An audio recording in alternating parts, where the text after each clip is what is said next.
de Zacarías, el profeta Zacarías. Es uno de los últimos libros del Antiguo Testamento, uno de los profetas menores. No menor por edad, sino por el volumen de lo que escribió. Un pedacito así de instrucción bíblica. En la Biblia hay profetas mayores y profetas menores. Los profetas mayores fueron los que escribieron un gran volumen, como Isaías o Ezequiel. Fueron profetas que escribieron una cantidad grande de enseñanza. Y otros profetas que escribieron pasajes libros menores de mayor extensión, que se llaman los profetas menores. We're just going to read from the book of Zechariah, chapter 9, verse 9. Vamos a leer el versículo 9 de Zacarías. Zechariah is known as a minor prophet because his writings are small, and yet they have such a powerful teaching for us. El Señor puso esta palabra en mi corazón esta mañana, de hecho, mientras le pedía una palabra así específica para nosotros, y la comparto con ustedes, sobre todo en el versículo 9. God put this passage in my heart today to share with you, particularly verse 9, although we'll go on to verse 10 as well. Vamos a leer los versículos 9 y 10 de Zacarías 9. Dice allí la palabra del Señor: alégrate mucho, hija de Sión, da voces de júbilo, hija de Jerusalén. He aquí, tu rey vendrá a ti, justo y salvador. Samuel, prepáratelo en inglés ahí un momentito, si la lectura esa. Justo y salvador, humilde y cabalgando sobre un asno, sobre un pollino, hijo de asna. Y de Efraín, gracias hermano, destruiré los carros y los caballos de Jerusalén, y los arcos de guerra serán quebrados. Y hablará paz a las naciones.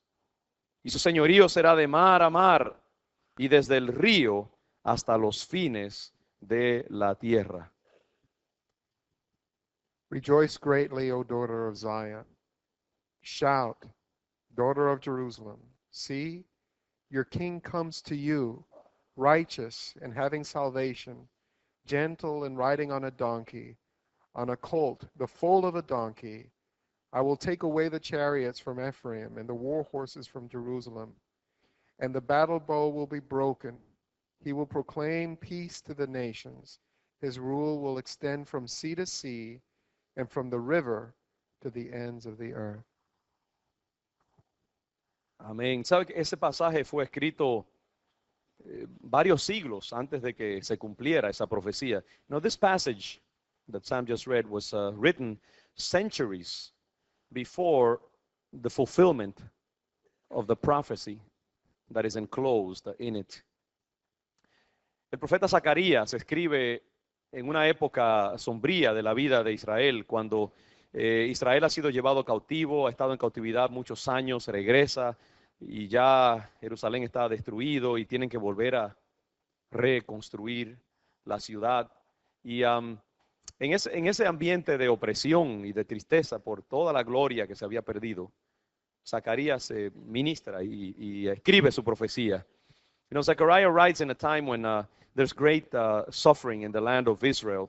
The people of Israel have been taken captive, and they spent many years in captivity, 70 years in fact, and then are returned to Jerusalem. And as they see the glory that has been lost and all the suffering that has taken place, and they are still a small people and oppressed by the enemy, and all kinds of evil nations are still having supremacy over Israel. This is the context of this passage, of this great promise, of this great call to rejoice. Ese es el contexto de este llamado a regocijarse. Es un contexto sombrío, es un contexto de tristeza más bien. Israel está bajo la opresión de muchas naciones, sobre todo Persia, que es el superpoder de esa época y que tiene señorío sobre Israel. Hay otras naciones que también quieren destruir a Israel y tomar posesión de ella. Y en ese ambiente de incertidumbre y de opresión repetida, el Señor envía esta palabra de esperanza y les habla acerca de un ser maravilloso que ha de venir. y que va a arreglar las cosas y que va a ponerlo todo en su lugar. Por eso es que el profeta Zacarías dice estas palabras. Ahora entendamos, para que veamos algo interesante, y es que, de nuevo, hay que recalcar que esto fue escrito, y eso se sabe históricamente. Este libro de Zacarías fue escrito cientos de años antes de la venida de Jesucristo. Y Zacarías tiene muchos pasajes que hablan acerca de ese Mesías que iba a venir. You know, Zechariah speaks a lot about the coming of the Messiah. And it's very important that we understand that this book was written several centuries before Jesus came, before the Messiah came to Israel. You know, the Messiah is pictured as somebody who's going to set things straight. There's all this suffering, all this oppression on the land of Israel, but God is going to send a liberator. God is going to send somebody to free the people of Israel. Es interesante que muchas veces en el Antiguo Testamento la venida del Mesías se presenta con un trasfondo triste, sombrío, peligroso, de amenaza. Y sin embargo, siempre está acompañado de un llamado al regocijo y al gozo. Si usted mira, por ejemplo, en el libro de Isaías, capítulo 9, usted puede ver allí esta idea de un llamado a la celebración. Capítulo 9, we look at Isaiah chapter 9 and we see this call of the Bible to celebrate and to rejoice in the middle of darkness. Many times the Messiah is announced in a context of suffering, in a context of danger and of oppression. Dice en el versículo 2 de Isaías 9, el pueblo que andaba en tinieblas vio gran luz. Los que moraban en tierra de sombra de muerte, luz resplandeció sobre ellos. Multiplicaste la gente y aumentaste la alegría. Se alegrarán delante de ti como se alegran en la siega, como se gozan cuando reparten despojos. Yes, the people who were dwelling in darkness saw a great light. Those who were dwelling in the shadow of, in the land of the shadow of death, a resplendent light shone over them. Hermanos, tenemos que recordar eso, que muchas veces la palabra nos llamará a regocijarnos y a pensar en lo que Cristo hace posible en medio de tiempos de tribulación y de angustia, en que todas las cosas no nos van bien.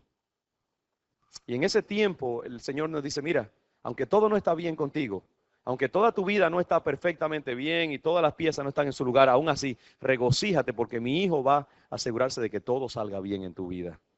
Mi hijo va a traer luz a tu vida y va a traer solución a tus problemas.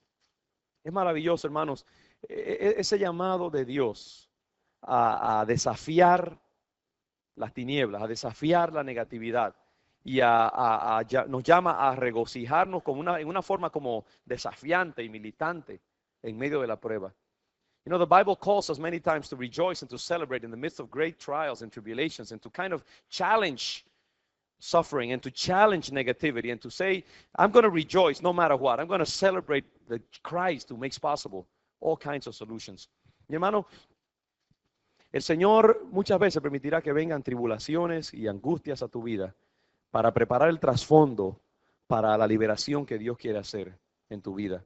Y tú sabes lo que garantiza la solución, lo que garantiza el descender del poder de Dios a tu vida, cuando tú, yo lo llamo preventivamente, decides gozarte en el Señor y celebrar al Señor y celebrar la liberación de Dios, aunque todo dentro de ti grite, no lo haga, porque no hay nada que justifique el celebrar y adorar.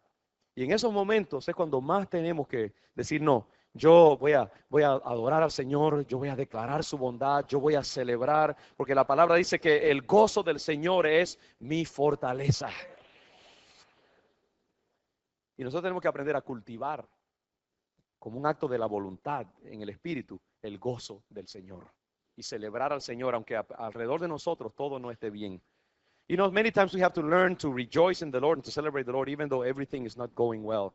The Bible says that the joy of the Lord is our strength. And many times when we choose to consciously, willfully, defiantly worship and praise the Lord and thank Him, even in the midst of great tribulation, that is often the vehicle that God will use to bring His liberation. Hay algo, hermanos, que cuando nosotros proféticamente anunciamos las cosas buenas que el Señor va a hacer por nosotros. Y rehusamos ponernos el manto frío y húmedo de la depresión que el diablo quiere ponerse en nuestra vida. Ese es el vehículo que muchas veces Dios usa para traer su salvación a nuestras vidas. Yo pensaba esta mañana, yo tengo autoridad para decirles eso. ¿Sabe por qué? Porque yo no soy una persona de temperamento necesariamente muy expresivo y muy gozoso. Yo puedo encontrar 10 razones por las cuales las cosas no van a salir bien para cualquier evento de la vida. Pero yo he tenido que aprender a regocijarme y a celebrar. Y para mí eso no es una destreza natural, es una destreza que yo he aprendido y que he descubierto que da resultado. Cuando uno se niega a someterse al temperamento o a las circunstancias y uno dice, no, con todo yo me voy a gozar en el Señor, yo voy a celebrar al Señor, yo voy a declarar la buena voluntad de Dios en mi vida, yo voy a declarar que Él es bueno y que Él tiene buenos propósitos en mi vida. Y cuando usted comienza a hacer eso, como que se le comienza a calentar el cuerpo y el espíritu y comienza a fluir entonces la bendición de Dios en su vida. Porque no hay nada que tenga más poder para derrotar al diablo que la alabanza del Hijo de Dios cuando está en medio de pruebas y de tribulaciones. Porque ahí es donde verdaderamente la fe se cumple. Hay un corito que dice, alabar a Dios cuando las cosas te salen bien, qué bueno es. Alabar a Dios cuando no hay problema, qué cosa buena. Pero si le alabas entre tus quebrantos, ese Cristo Santo se glorifica dentro de ti. Hay personas, amén, puede aplaudir, está bien, no me aplaude a mí, aplaude la palabra del Señor. You know, let me just backtrack a little bit here. What I'm saying is that, many times it will not be natural for us to worship the Lord. Many times it will not be natural for us to rejoice in the Lord. Many times when we look around the circumstances that surround us, we will only see gloom and doom and despair. There will be nothing to justify praising the Lord. There will be nothing to justify an optimistic attitude. But, we have learned through Scripture that it doesn't matter whether it's a natural thing for you to rejoice or not. Maybe it's not in your temperament. But when you choose to believe in the faithfulness of God and to confess the faithfulness of God, then that somehow breaks through the darkness in your life, breaks through the bad intentions of the enemy. And the love of God, the faithfulness of God uses your faithful confession of God's goodness to break through into your area of doom and to bring the blessing of God into your life. So never depress yourself simply because, well, it's a natural thing for me to do. No, you must use the joy of the Lord as an artificial almost, but a very powerful tool and weapon to bring in the glory and the blessing of God in your life. Hay que gozarse en el Señor. El profeta Habacuc, escribiendo acerca de eso, dice en el capítulo 3 de Habacuc, versículo 17, y ustedes conocen el pasaje, aunque la higuera no florezca, ni en las vides haya frutos, aunque falte el producto del olivo y los labrados no den mantenimiento, y las ovejas sean quitadas de la majada, y no haya vacas en los corrales, con todo yo me alegraré en Jehová, aleluya, y me gozaré en el Dios de mi salvación. Usted ve, Habacuc está pensando, ¿qué es lo peor que me puede pasar? Bueno, si me falta esto, si me falta lo otro, si me cierran las puertas por aquí, si se me viene el mundo abajo, pero yo voy a hacer una determinación de que con todo, a pesar de todo, yo me voy a gozar en el Señor. Y yo voy a alabar al Señor de todas maneras. Hermano, usted sabe que usted tiene que ensayar eso, porque eso no le va a venir naturalmente. Yo muchas veces me pregunto, ¿qué pasaría si me sucediera lo peor? Lo que yo más temo.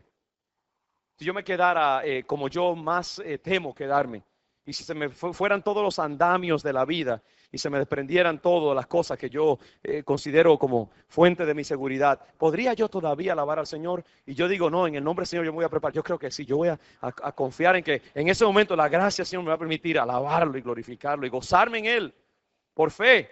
Porque es por fe muchas veces que tenemos que hacer las cosas, hermanos.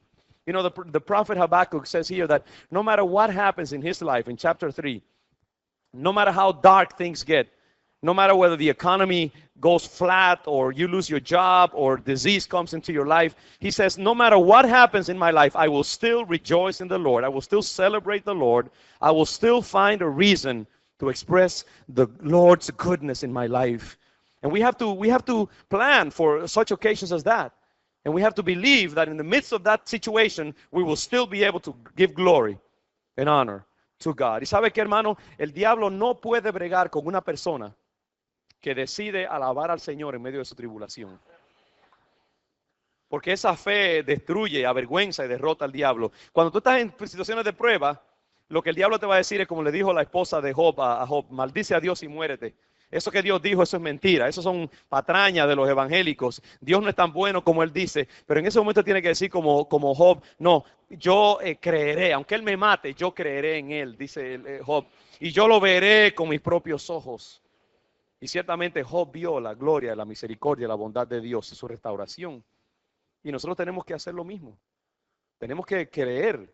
Y una y otra vez la Biblia nos llama a eso, a creer en medio de las pruebas. Y eso lo hace posible Jesucristo. Usted ve, el profeta Zacarías le está diciendo a los judíos, en medio de su tribulación, en medio de naciones que los están mirando hostilmente para destruirlos y poseerlos y oprimirlos, el profeta les dice: regocíjense, alégrate mucho, hija de Sión, da voces de júbilo.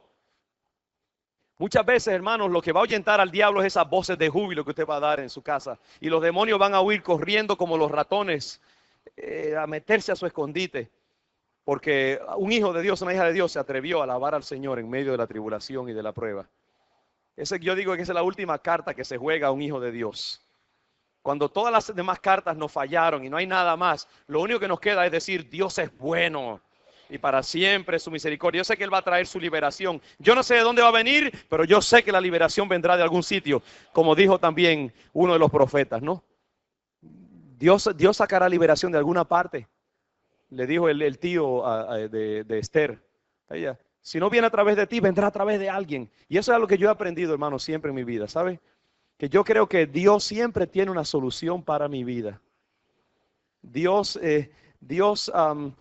aunque todas las puertas se cierren, ya es como un lema de mi vida, que siempre, si no es la solución que yo espero, Dios sacará la solución de alguna otra parte. Y yo lo he visto eso una y otra vez. You know, there's this idea in Scripture that we must trust that God will bring a solution from somewhere. You know, the Israelites had all the reasons to despair. There was no hope anywhere.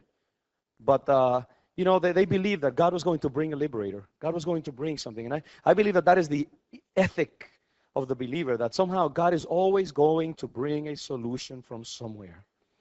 Cuando estábamos en esta cuestión del templo y las dificultades estaban allí y la incertidumbre de si íbamos a recibir el permiso o no, y a cada rato pues salía otro nuevo grupo que quería un pedazo de mi piel y una explicación más y una reunión más y todo esto, y a veces parecía difícil la cosa, ¿no? Pero yo decía: bueno, Señor, ¿qué es lo peor que puede pasar?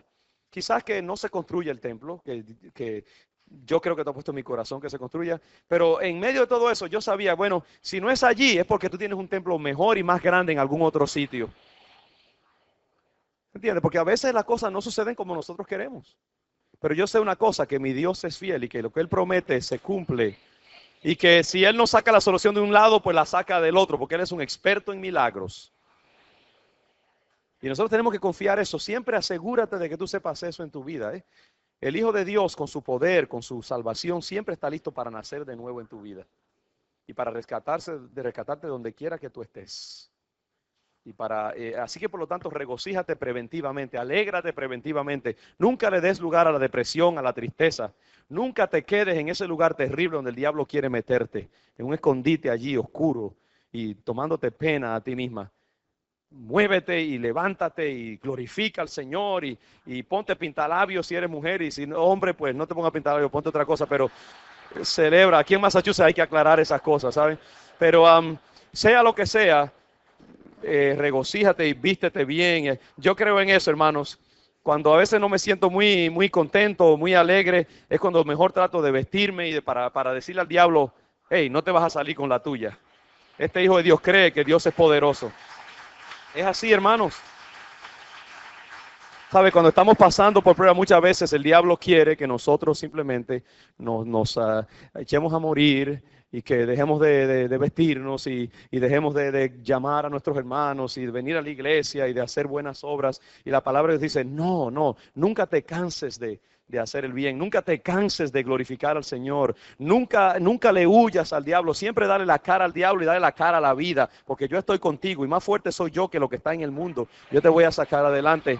Esa es la esencia de la vida cristiana. You know, the essence of the Christian life is that hope that we have, that Jesus Christ always makes a solution possible, that we need not bow before adversity, that we need not conform ourselves to a negative style of life, that God always has a good plan for our lives. And that is why what we need to do is challenge adversity and use prophetic ways of neutralizing adverse situations in our life. Alégrate mucho, hija de Sión. Da voces de júbilo, hija de Jerusalén. He aquí tu rey vendrá a ti. Aleluya. Qué linda esa promesa. Tu rey vendrá a ti. ¿Sabes que Cristo vino al mundo no como un rey impersonal y genérico y distante, sino que vino como un rey personal para cada uno de nosotros? You know, Jesus came to the earth not as an impersonal king, not as a generic king, but he came as a personal king. Here in this chapter it says, your king will come to you. Therefore rejoice, celebrate. Es una cosa que siempre me impacta acerca de cada vez que se anunció la venida de Jesucristo, se anunció en términos personales y muy íntimos. Fíjese cómo dice en Isaías, dice, porque un hijo nos es nacido. Hijo nos es dado. You know, in Isaiah it says, because a son has been born to us. No dice un hijo es nacido o un hijo ha nacido. No, dice un hijo nos es nacido. En otras palabras, un hijo ha nacido en el seno de la familia. Cuando Cristo nació en el corazón de cada hombre o mujer que lo recibiera, lo aceptara. Cristo vino como un ser personal. Cristo vino a establecer una relación para que tú no te sientas solo más, para que no te sientas desamparado, para que no creas que solamente eres tú y la vida peleando allí, sino que tú tienes a Cristo contigo. El Señor vino a anunciarse a ti y a mí. Y si tú lo recibes, el Señor se hace parte de tu vida también. El Señor entra a tu vida. Un hijo nos es nacido. Un rey vendrá a ti. Ahí nos habla del carácter real de Jesucristo. You know, a king comes. It talks about the royal nature of the Messiah, the royal nature of Jesus Christ. He comes as a king. Cristo vino en una forma humilde, pero Él es rey también. Él es el Señor de señores, es el Rey de reyes. Nosotros servimos a un gran rey, un rey todopoderoso. Él dice, justo y salvador, humilde y cabalgando sobre un asno. It says that the Messiah would be just, and he would be a savior. He would be humble, and he would come riding a donkey, a young donkey. It was just a baby donkey in a sense. You know, the extreme of humility. Mire las cualidades que hay aquí, ¿no? Viene justo primeramente, ¿sabe? El Señor es justo. Y déjeme decirle algo, que estas cualidades son para que nosotros también las imitemos. These qualities that here are explained to us about the king, the coming king, are also for us to imitate them. Tenemos por ahí campanas, están sonando. Esos son celulares. ¿Dónde está nuestra amiga? ¿Cómo se llama la que vino aquí, la cantante esta? Doris Machín. La necesitamos aquí para asustar a unos cuantos de nosotros. No. Si pueden apagar celulares, por favor, hermano, se lo agradecemos. Pero dice...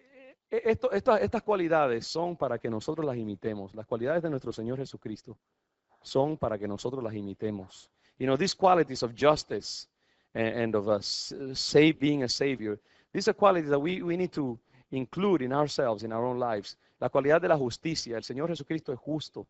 Él vino a enderezar todas las injusticias de la humanidad, de todo el maltrato de la gente, la opresión del hombre contra el hombre, la guerra. Todas estas cosas, la explotación, el Señor vino a establecer un reino de justicia. Y mientras Él venga, nosotros tenemos que vivir en justicia unos con los otros. Debemos tratarnos con justicia unos a otros.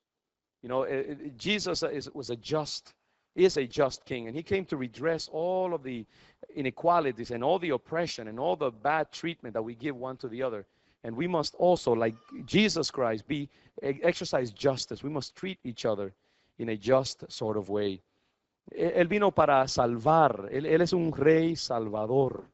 Él vino para rescatarnos de nuestros pecados, para salvarnos de nuestras situaciones difíciles, para traer solución a nuestros problemas y sobre todo para reconciliarnos con el Padre Celestial. You know, Jesus came also as a Savior. He came to save us from our sins. He came to save us from our oppression, from our distance from God. Y sabe que en un sentido nosotros también tenemos que ser salvadores para otros, tenemos que también ser misericordiosos para con otros. Y tenemos que ejercer también misericordia para con los demás. Ahora, hay una cualidad aquí que para mí es la más importante de todas. Dice que él vino cabalgando sobre un asno, humilde, sobre un pollino, hijo de asna. Y eso, hermanos, es bien importante. Para mí esa es la esencia de este pasaje, está ahí, en esa cualidad humilde de Jesús.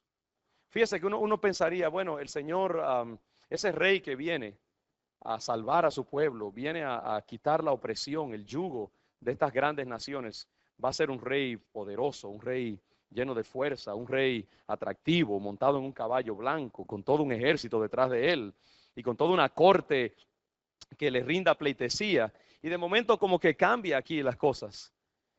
Uno está esperando, bueno, ese rey que va a salvar va a tener todos esos atributos. ¿Sabe qué dice? Viene humilde, cabalgando sobre un asno.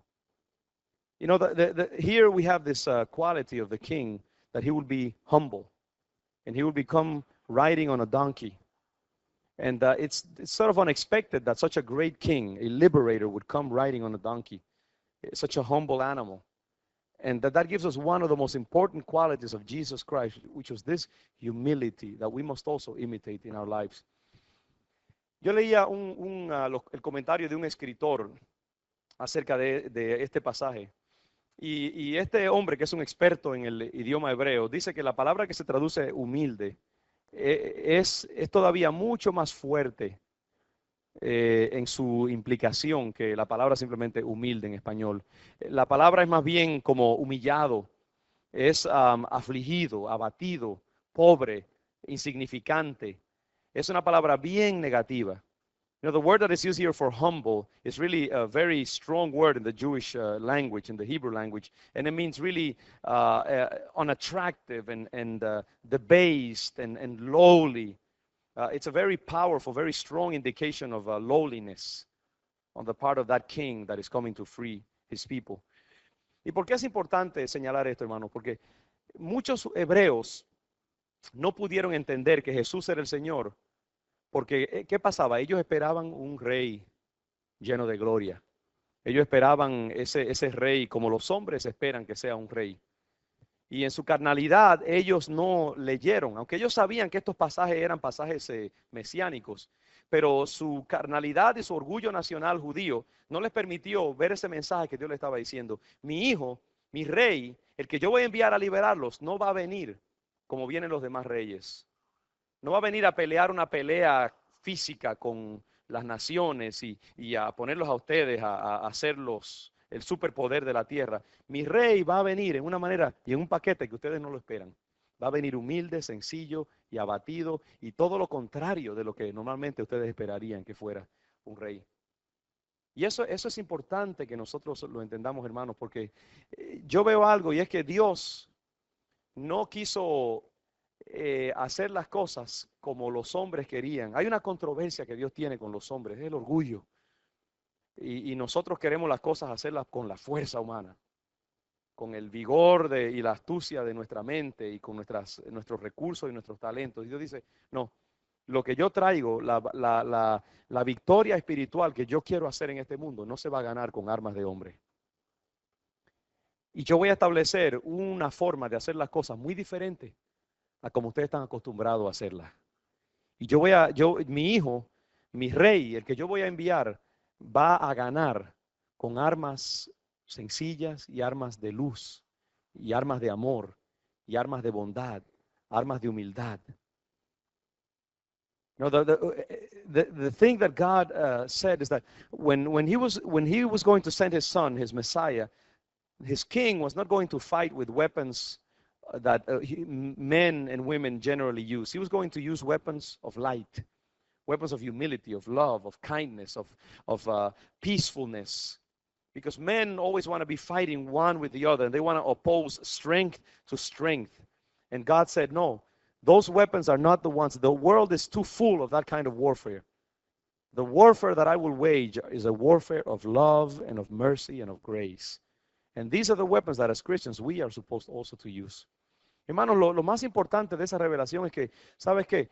Esa es la forma en que nosotros también tenemos que pelear las batallas de nuestra vida.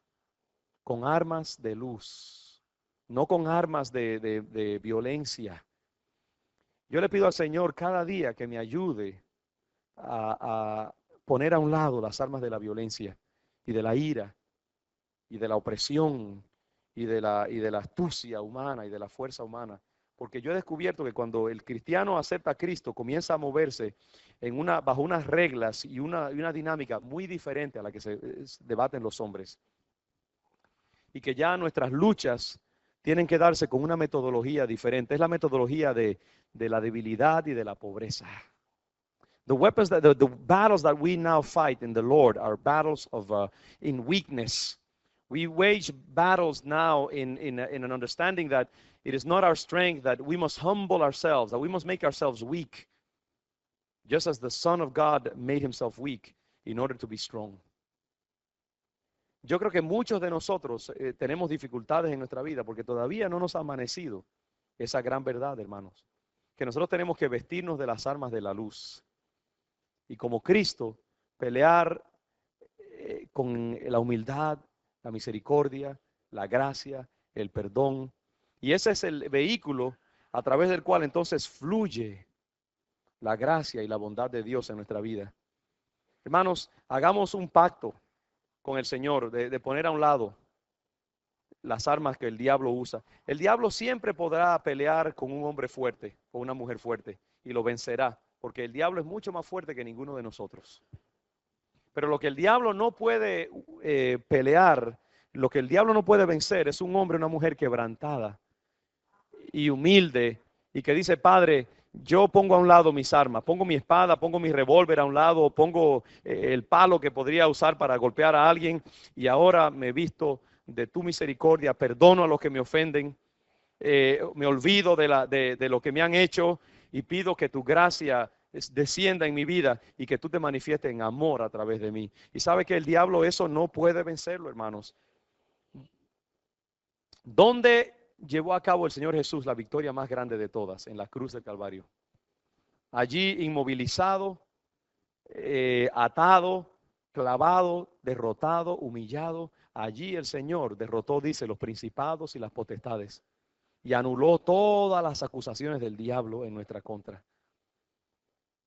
The Bible says that Jesus achieved the greatest victory of all on the cross. Humbled on the cross, tied down, nailed to the cross, defeated in many ways. That there he achieved the greatest victory. He defeated the principalities and powers, and he won peace and reconciliation for us. Y así tenemos que hacer nosotros. En esta Navidad, yo creo que la esencia del mensaje navideño es eso, que Dios usa las cosas humildes y sencillas para llevar a cabo sus mayores milagros y que nosotros tenemos que tratarnos de esa manera. En este año que comienza, hermanos, hagamos un propósito de cabalgar la vida humildemente, caminar humildemente. Pongamos a un lado la aspereza, pongamos a un lado la acusación, pongamos a un lado el odio y la violencia y vistámonos del amor y la humildad de Jesucristo. Caminemos ese camino que Dios nos ha trazado usando la sencillez y la mansedumbre, el amor de Dios. El Señor vino como un niño sencillo, el Señor vino como un humilde bebé. Por medio de esa humildad, el Señor hizo posible que la gracia de Dios corriera a este mundo. Y nosotros vamos a recibir bendición en este año, vamos a recibir bendición, pero va a ser por medio de ese caminar como Cristo caminó. Yo quiero, hermanos, que este año más que nunca nuestra iglesia sea una iglesia de armonía, de amor y de misericordia. You know, I pray that this year our church will be more than ever a place of harmony, a place of love, a place of sincerity, of friendship, of people who speak the truth one to the other, who treat each other justly, who do works of mercy. because this is the way that our Lord achieved his victories. It was through those weapons of mercy and of light. Yo quiero, hermanos, que en este año, si hay entre nosotros alguna pugna, si hay en cualquiera de nosotros algún resentimiento, si alguien te debe algo, si alguien no te ha dado todo lo que tú piensas que tú merecías, si alguien no te ha tratado tan bien como tú piensas que debieras haber sido tratado, que no guardes en tu corazón ningún resentimiento contra esa persona. Busca la reconciliación. Perdona a los que te ofenden. Camina la vida humildemente. Camina la vida con transparencia. Seamos transparentes unos a otros, hermanos. Dejemos la ira, dejemos la discordia, dejemos las malas palabras, dejemos la violencia en nuestro trato y cabalguemos humilde como el Señor Jesucristo vino. ¿Y sabes qué? Dios te hará poderoso a través de eso. Dios te libertará de las luchas que tú tienes. Dios humillará al diablo y dirá, deja a mi hijo tranquilo ya. Porque mi hijo ahora está usando las armas de la luz y tienes que respetarlo. Tienes que darle libertad. Si nosotros obramos de esa manera, Dios va a hacer su obra en nuestra vida. En esta Navidad, hermanos, yo creo que ese es el mensaje primordial de todo lo demás. La esencia de nuestro Señor Jesucristo. Hablará paz a las naciones. Hablará paz a las naciones. Seamos hombres y mujeres de paz. El Señor Jesucristo vino a destruir los carros y los caballos. Los arcos de guerra, dice, serán quebrados. Que Dios nos ayude, hermanos, a ser parte de ese ejército apacible en esta tierra. Ese ejército de paz. May God help us to be a people of peace, a people of humility. As we let the Lord manifest His peace in our lives. Esa es la Navidad de paz. Y nosotros vamos a ser hombres y mujeres que caminemos en la humildad y la mansedumbre de nuestro Señor Jesucristo. Vamos a ponernos de pie. Let's just stand. Vamos a recibir ese llamado de paz en nuestros corazones. Y no sé si está ahí el coro, Gonzalo, el himno Noche de Paz. ¿Lo tenemos disponible? Está allá arriba, ¿sí? Mira a ver si me lo pueden conseguir. Y vamos a cantar y imaginemos a ese niño, ese bebé, humilde y sencillo, que vino cabalgando en un pollino, en un asna. Y ese es el espíritu en que nosotros tenemos que caminar. Y ese espíritu nos da un poder, hermanos, increíble. Nos da poder para romper todas las ataduras, para liberarnos de todas las dificultades que hay en nuestra vida. Es en esa confianza en el Señor, en pararnos en la bondad y la misericordia del Señor, no pelear nosotros con nuestras propias armas, sino dejar que el Señor nos liberte, que el Señor nos saque adelante y confiar en Él y tener gracia unos para con los otros. Ese es el origen, hermanos, de todo gran triunfo en la vida. Vamos a cantar ese himno. ¿Lo tenemos ahí, Gonzalo? ¿No lo has conseguido? Ok, vamos a esperar un momentito. Vamos a bajar nuestra cabeza un momento. Vamos a abrazar ese llamado de Dios ahora a nuestras vidas de paz y de misericordia. Padre, yo soy el primero que confiesa que muchas veces me falta esa mansedumbre que Cristo vino a ejemplificar.